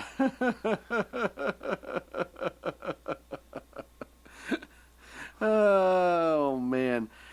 Another good story that kind of crossed over the last week, and it isn't getting a lot of play. Weird, right? Yeah, this one I got on a Newsweek, but it's been at a couple other places. Did you know that ISIS had a multi-million-dollar deal with the Assad regime?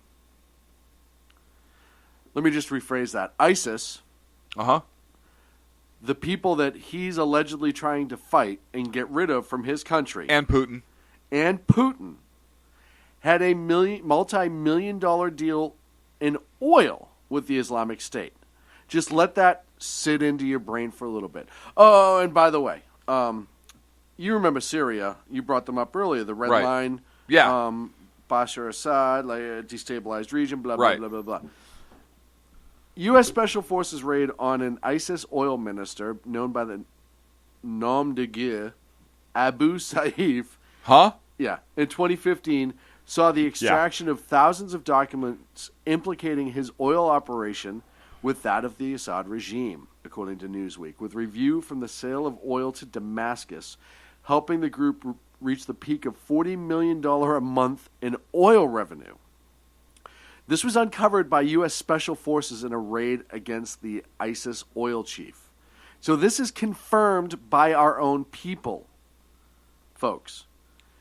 Saif led the group's oil ministry known as the Diwan of Natural Resources and used the deals with the Assyrian regime to boost the division's income, contributing 72% of the $289.5 million the group earned in natural resource revenue in 6 months in 2015. The document, identified as Memo Number 156, dated from the 11 February 2015, from the trove of documents, shows that the Tunisian national requested the assistance of an unknown person on how to build investment links and businessmen allied to the Assad regime. So you have Bashar al-Assad, a monster. We all know he's a monster. Anyone out there who thinks, like Nancy Pelosi, that he's just a misunderstood nice guy? I thought you were going to say anybody who thinks like Nancy Pelosi is a monster. Fruitcake. Absolute fruitcake. Right. You're Looney Tunes if you think that Bashar al-Assad is just a misunderstood world leader. No. He's a monster who gasses his own people. He claims that this war, part of this war,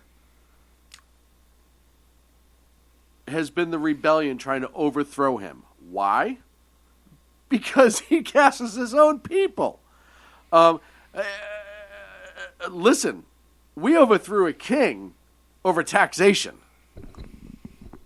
Boston Massacre and some other things, but it was over taxation. A just cause, don't get me wrong. But now we're talking about a leader who's gassing his own folks, and that caused a rebellion, and rightfully so. Then you have the ISIS, the rise of ISIS, which was birthed out of the Arab Spring. Egypt, everything else that we destabilized over there. Libya. Iraq by pulling out too early. Iran. Well, Iran was so already far away. Iran was already, yeah. Etc. You have the rise of ISIS. Mm-hmm. Assad claims ISIS was the threat, and Putin claimed it, and they go in there and they start going after ISIS. We're bombing ISIS. They won't bomb with us. We won't bomb with them for some strange and bizarre reason. Because we're bombing two different groups. Exactly. They're strictly bombing ISIS. I think we're strictly bombing ISIS. We're strictly bombing ISIS. They're bombing whoever. They're bombing the rebellion. Right. I think we said, and check the tapes about a year ago, I'm almost positive that we said this, that Assad had a deal with ISIS already completed. And maybe I didn't say it, maybe you didn't say it. I thought one of us had said this, that, hey, we'll give you the western half of the country, Raqqa, that whole area that you're already operating in. You leave us, our power, alone. We'll have the Russians come in, make it look pretty. Make it look like we're really trying to get rid of you guys. Wink, wink, nudge, nudge. We'll kill a couple of you. Won't even do that. I don't think they've done that yet. Right, maybe. All their missiles keep falling into unfortunate locations close to the rebels. And let bygones be bygones. Because at the end of the day, hey, you're a Muslim, I'm a Muslim. We don't need to kill each other. We know who the great Satan is. Right. Russia's just our friend with the big gun. And we have to do business with them. And that's what you have now. And this document, I think, sums that up greatly. ISIS and Assad have been working together. We've known this now for some time. The documents were uncovered, I want to say a couple months ago. But we had suspected a long time ago that something like this was happening. And yet, the red lines keep getting crossed, and we're not doing anything about it. Oh, we added another 150 bodies into Syria to help fight ISIS. Allegedly, it might be against the Assad regime. We're arming rebels. We're assisting in the rebels. We're overseeing the rebels. Haven't done much for the Turks for some damn reason. But we're there. Oh, by the way, 250 more into Iraq, because is that the opposite of a drawdown when you keep adding shit? Yes. Like, if you're going to draw something down... Wait, is this a trick question? I just want you to clarify.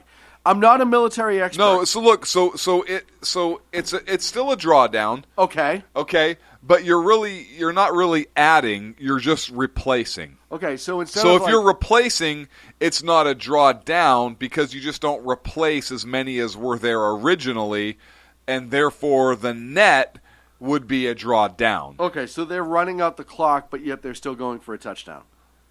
Yes. Okay, good. I just wanted to make sure. Yes. So, makes perfect sense. Makes perfectly good sense in Obama's head. My question is, when it comes to this administration and foreign politics, not to you, to our listeners, I just want you to think about this.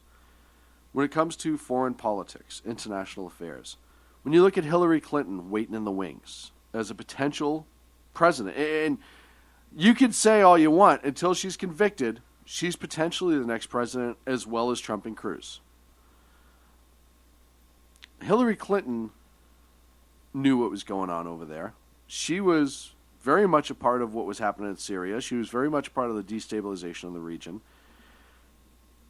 When I ask if you could possibly believe anything this administration says when it comes to the Middle East, answer yourself honestly.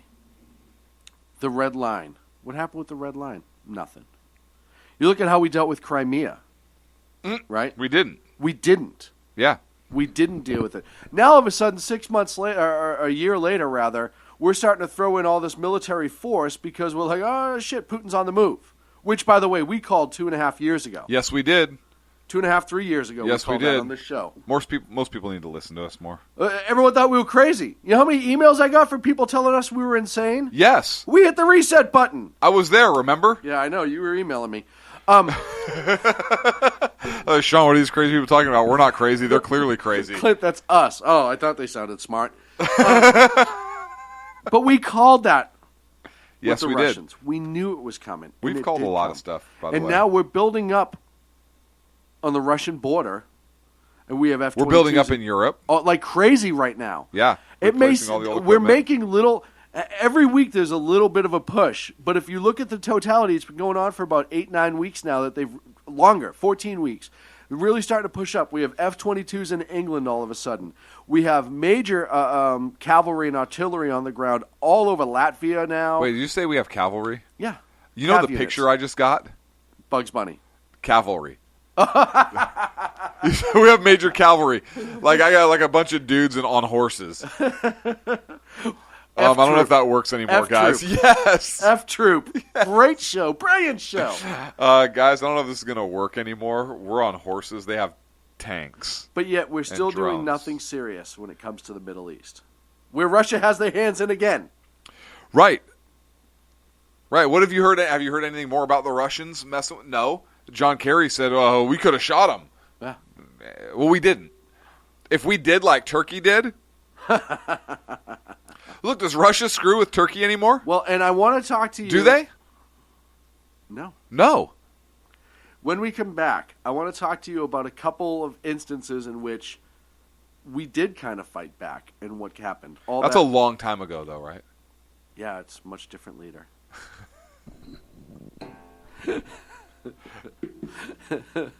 All that and more here on the Sackheads Radio Show live on the SHR Media Network. Conservative media done right. You're listening to the SHR Media Network. Breaking news. According to the latest report coming out of SHR Media, a merchandise store to support both the Reaver of Common Sense and SHR Media, has just been unleashed to the general public. Be forewarned that this site can be contagious and numerous items can be purchased to support the best news programming. Go to Reaver.one website and click on the store link to check out the merchandise.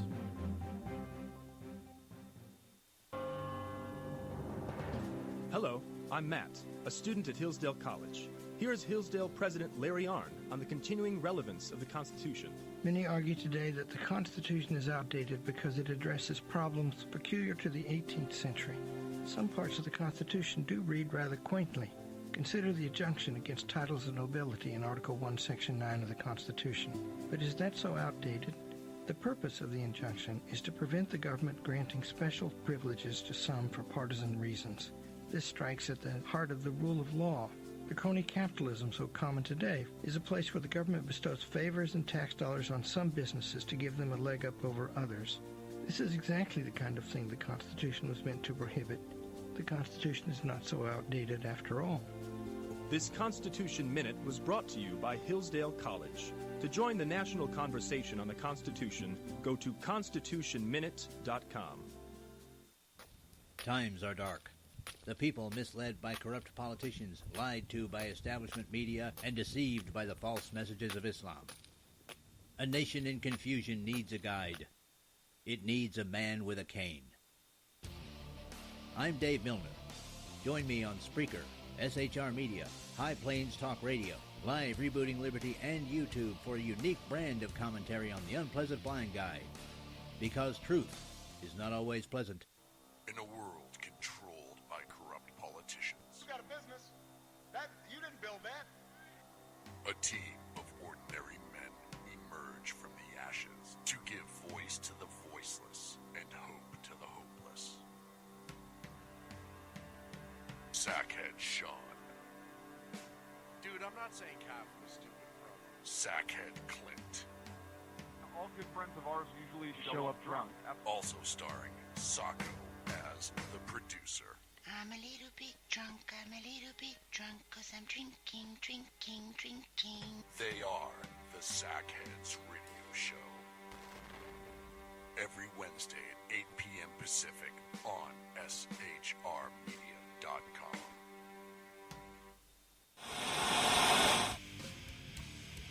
Beware, the Jersey Takeover is here. Every Monday through Friday, 11 a.m. to 1 p.m. Eastern Standard Time.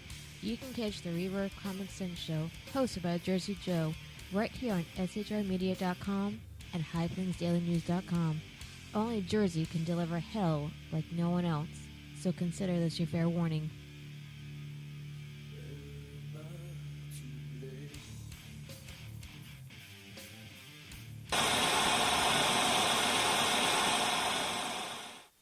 Conservative media done right. You're listening to the SHR Media Network. Welcome back to the Sackheads Radio Show. Last 30 minutes here on the SHR Media Network. Thank you so much for hanging out with us. So, before we went to break, we were talking about Russia. We were talking about North Korea and Iran and how all of a sudden we're tough talking North Korea. Somebody. Well, some country that needs tough talk. I'm drunk. And we're not really doing much with Russia. Now, we've had a lot of incidents that have completely escalated between the Russians and ourselves over the last couple years. Right. And it only gets worse and worse and worse as time goes on. Are you okay? Yeah, I'm all right.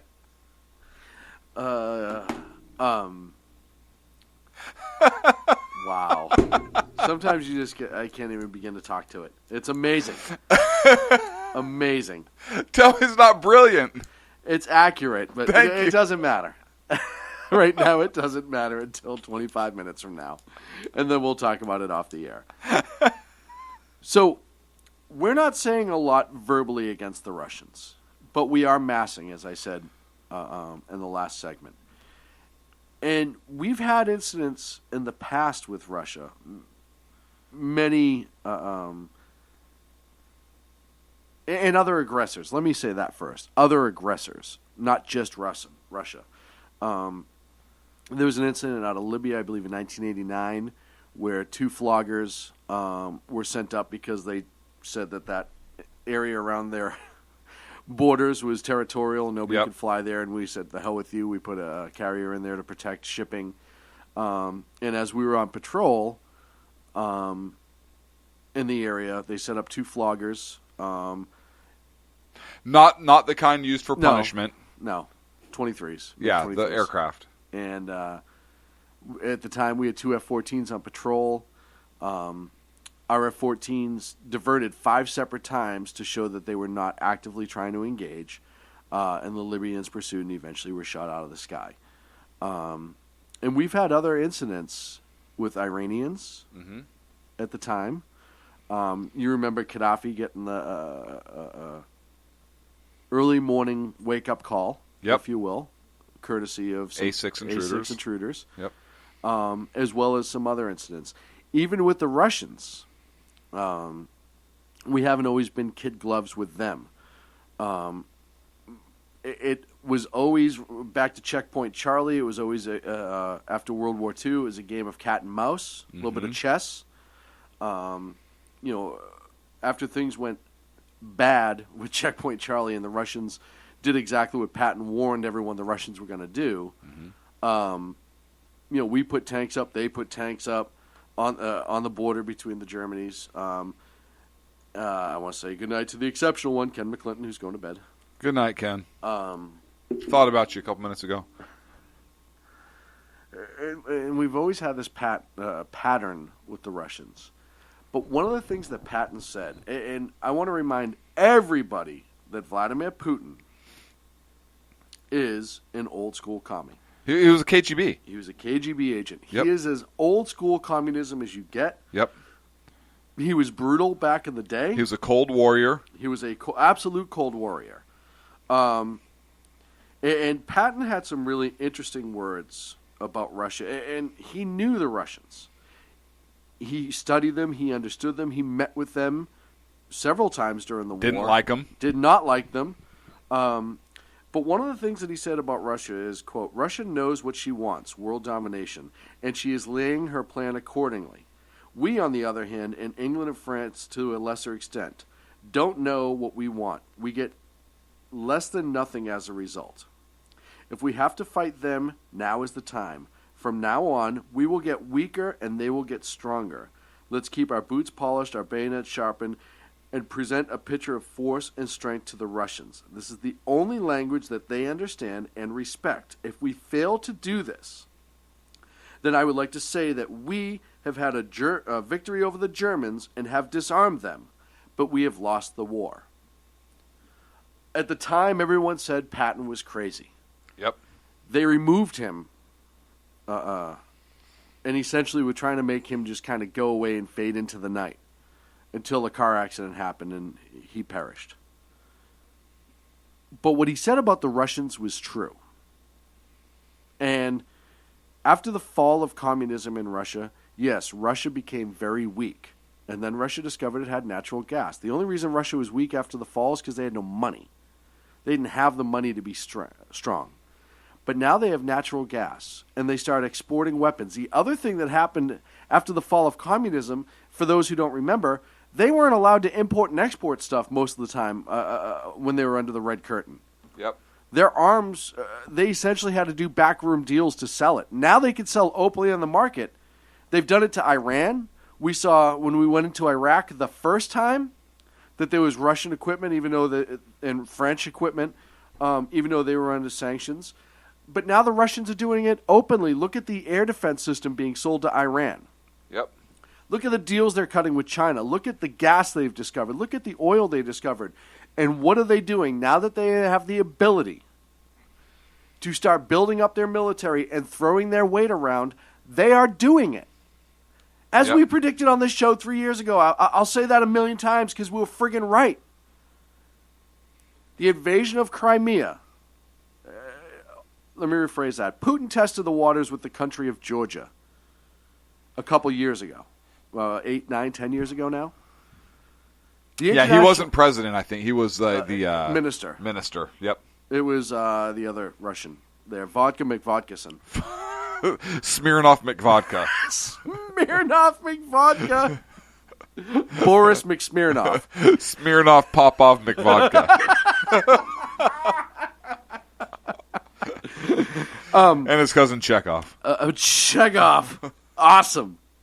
But one of the things that happened is the international community didn't do much. Georgia fought back. The Russians kind of creamed them a little bit on their home court because Georgia didn't have a strong military either. Mm-hmm. And Georgia ended up giving up, I want to say it was like 3 or 4 miles of their border back to Russia. The international community wagged their fingers. This was bad. But even President Bush at the time, well, we're trying to regulate. Because at the time, Putin and Yeltsin, it wasn't Yeltsin, it was one of the other Borises. The one from Bullwinkle. Yes. We're trying to portray this image of Natasha. That's his wife. I it's know. Natasha. Where does that come from? They were trying to portray Useless this knowledge. image of being good international people.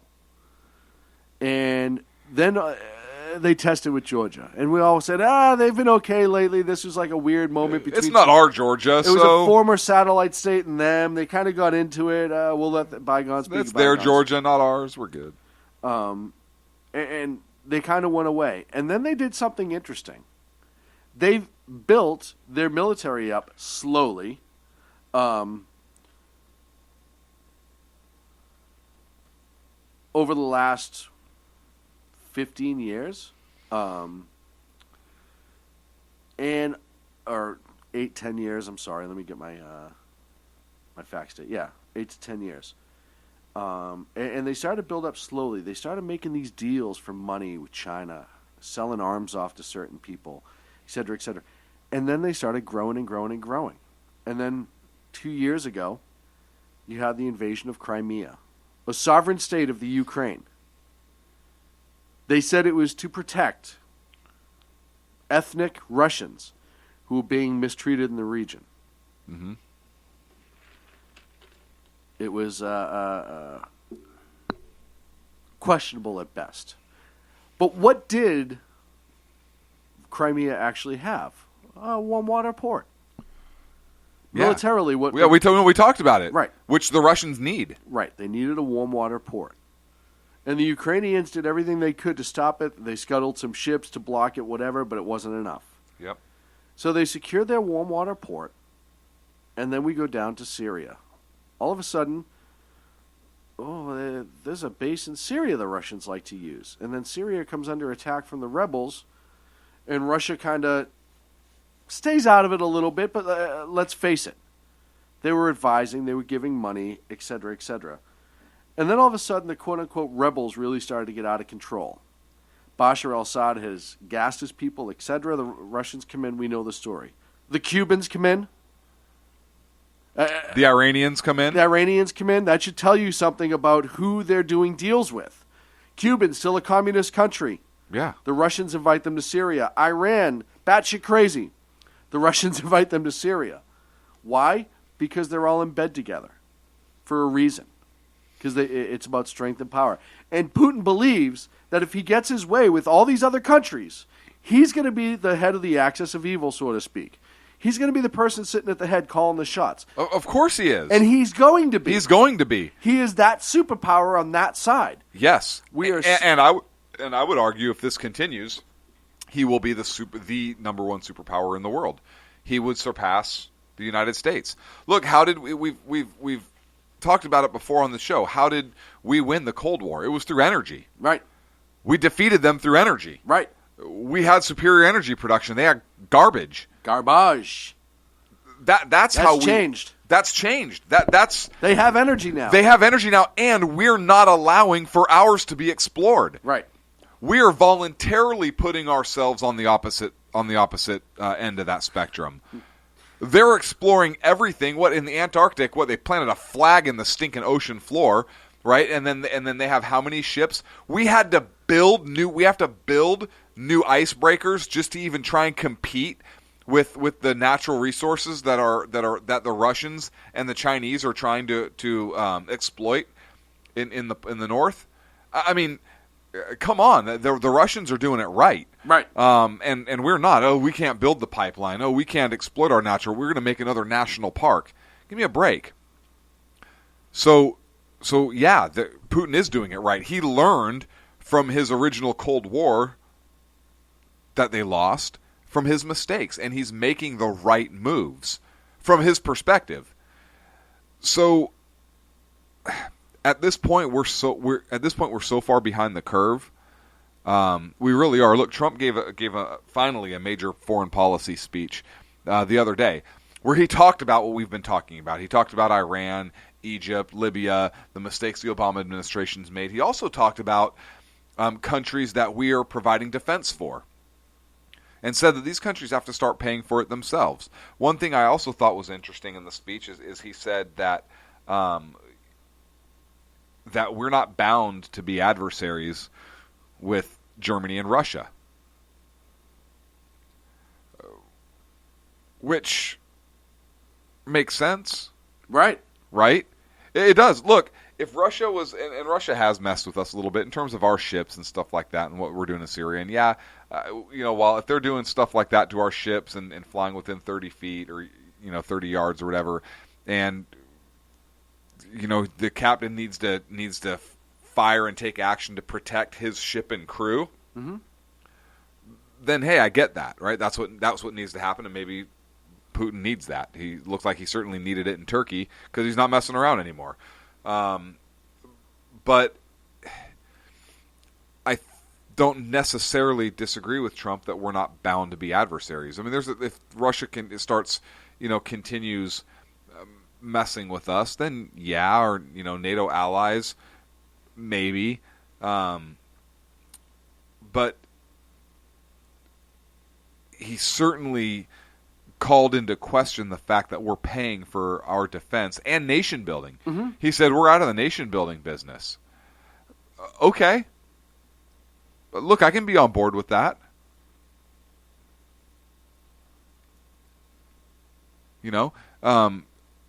Why are we going to expend all of our resources and everything else? Look, it hasn't done us any good so far. At all. Right? We still have the rise of ISIS and the vacuum and everything else. If we're going to do it, we need to do it right, and that's very expensive. Look, if a country goes to war with us, we fight to win that war. Yep. Right? I mean, you look at World War II, and we bombed factories that were in cities and civilian populations. Not to win. Yeah, not to kill the civilians, but because we went to win. If we're fighting ISIS and they're hiding in mosques, well, we're not the ones hiding in mosques. You kick them out of your mosque. Yeah, kick them out of your mosque, or we're going to level it because that's where the enemy is. Right. It's not out of disrespect to your religion. It's to save American lives. Yeah. So Trump's foreign policy, I thought, was interesting. I think he had some good points. There's some things that I really kind of have to chew on because I can see both sides of which way that's going to go. Like, a NATO country paying for its own defense. I certainly see that perspective. I also see the perspective where some of those countries may not be able to pay for their own defense to the extent that they would need to. Right. In which case, as a NATO ally and with the expansion of Russia and do Europe, we create another vacuum? Right, exactly. And that's kind of my point with this, right? So we might have to supplement some of that. Are we going to pay for defense of that country 100%? No, nor should we. But might we have to fill a void because of the seemingly expansionist policies of Putin? Well, yeah, we might. We might have to step up. But I thought it was interesting to kind of get in his head on foreign policy, and I've said this before regarding Trump. I think he is a brilliant businessman. I think economically he would do great things for our country. I think from a foreign policy standpoint, I don't know what to expect from him. I don't have a lot of confidence in that arena. I wish that he would surround himself with foreign policy geniuses, shrewd foreign policy makers and negotiators that really understand foreign policy and the ins and outs and the politics of it and really heed their advice. I don't know that he will. But that's kind of my thoughts on Trump in that speech, and kind of with everything you were talking about in terms of globally with Russia and with everything happening in the Middle East. Well, and So I think from that standpoint, I think Cruz might be a better candidate right now out of the box. And with Fiorina as a running mate, it's kind of bringing her around full circle. She adds that business component also. So I think Trump would need a strong running mate to kind of shore up some of his deficiencies in the foreign policy arena. Yeah? Not the fee arena. I mean, I guess so.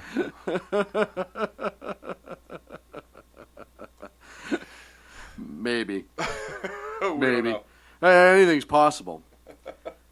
But like I said, to have the administration come out and it's kind of tough talk Russia a little bit, North Korea a little bit, I think is a little bit of show and tell, or you know what I mean? Like, hey, we're just going to tell them, you got to stop this crap, blah, blah, blah, blah, blah. The real...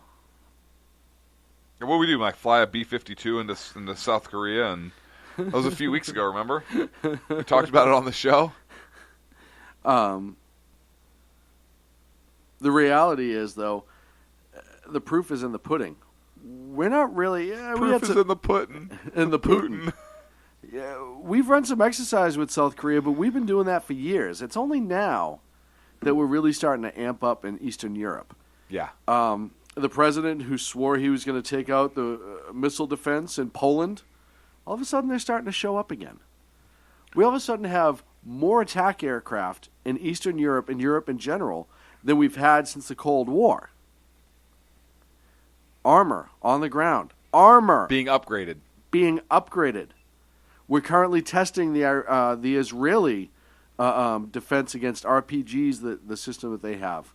Which is a brilliant system. If you haven't seen it, Google it. It's amazing. And our troops need to get that. But that's coming as well. It all comes back to Russia. And you look at how many other countries Russia's instigating in. If you take care of Russia, the instigation stops. You cut the head off the snake.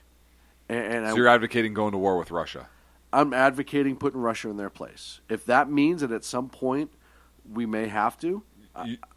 You realize that was going to be a long, protracted war. That's not going to be a quick war. I understand that. But I hate to say it, it's getting to that point now. Where you think we would need to go to war with Russia? If they cannot stop agitating, you look at Iran, right? The nuclear deal with Iran. Now they're offering the defense. You know they're going to be in there offering them nuclear smarts. You look at all of their defense system, Russian. China, everything comes from Russia design. Look, I get that, but who are we to tell another country that they can or cannot do business with another country? They can do business when they're not in there agitating and trying to spread their influence. I go back to Crimea. But they're going to be back to Syria. Look, we spread our influence too. Now, but I agree with you. Now, once you're going into Georgia, once you're going into Crimea, once you're going to the Ukraine, the different story. That's where I think. But the he's problem not going is. into NATO countries yet. But when he does, I'm on board with you. Yeah. But until that point, we got to firm up, I think draw up, and handle it when we get Don't get me wrong. messed You with, have right? to go the Democratic route until it completely fails. But you need to ramp up the energy a lot. And I think you're seeing the administration. This administration is actually starting to do that. What that basically means is if this were Reagan, we already would have bombed the shit out of him. And I'd still be okay with it. No, but it shows you where the real threat is right now. And it shows you where we as a nation should be looking at for the next president. Do you think that Hillary hit the reset button with Putin? Do you think this draw up for Putin is being done to take focus away from ISIS and the terror attacks we've had in our country and to kind of change that conversation? No, you don't think so? I don't.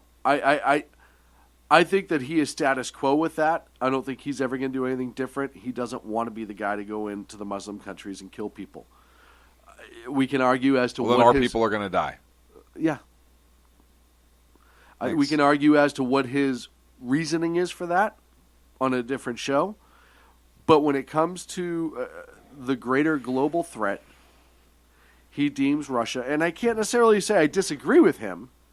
ICE is a tremendously horrible threat that should have never created. It should have never been created. We should have put Syria in their place a long time ago, and we said we were going to. Like we said, you can't go out and say red line and not do anything. As soon as we didn't, Russia was like, oh. Void. Look. Void. There's another void for us to fill. Yep. Get in there ASAP. Yeah. You know what? They're like a college kid. Yes. At a sorority house. Yes. There's another void I need to fill. Exactly. And they'll keep filling voids until all the sororities filled. Yes. That's it. I know. That's it in a nutshell. No pun intended. I think that this president fully intends to kick ISIS down to the next president and not do anything.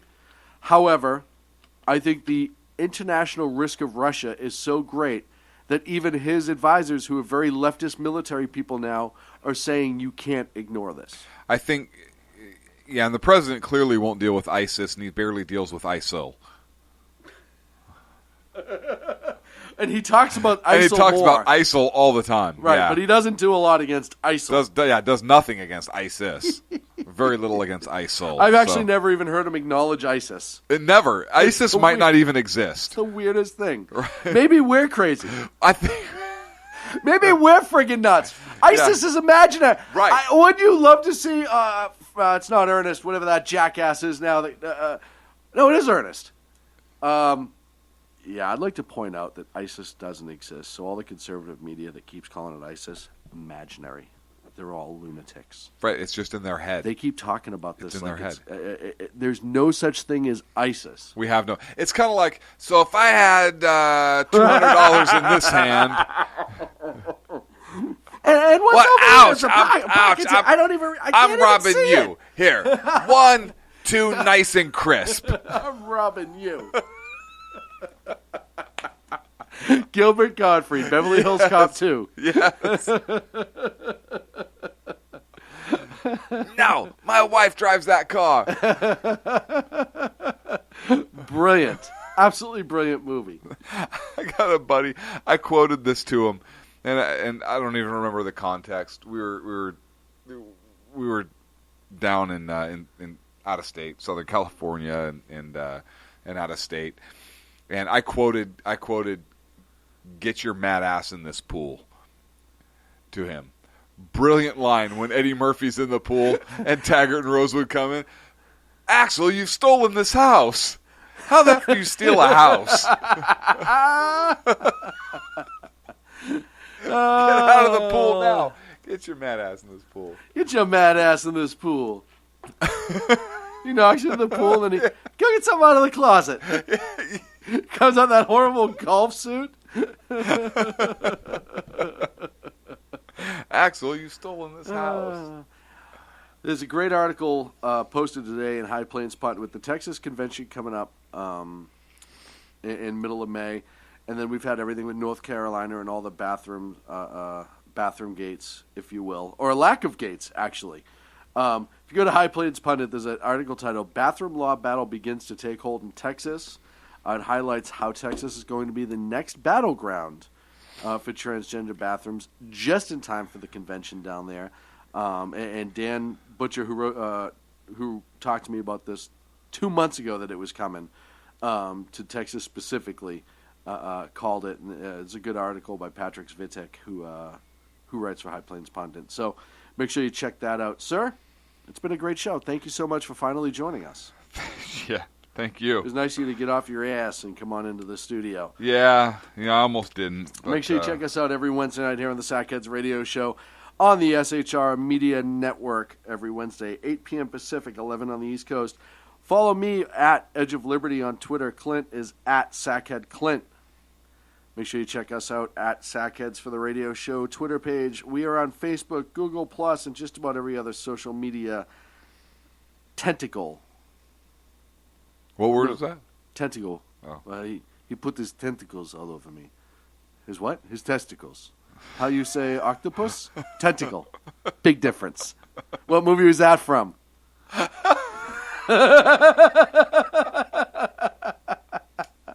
You'll have the answer to that next week, folks. Thank you so much for Sackhead Clint. This is Sackhead Sean. Have a good week. The best late-night conservative talk show in America, Sackheads Radio. And listen, there are no people better on the air to give you the best in conservative talk than Sackhead Sean and Sackhead Clint. And we're working on the immigration papers for a certain other guy who happens to work here, too. who are tuning in around the world to the best in late-night conservative talk, Sackheads Radio. Sack News. Sack News. Radio. Sack News. Sack News. Radio.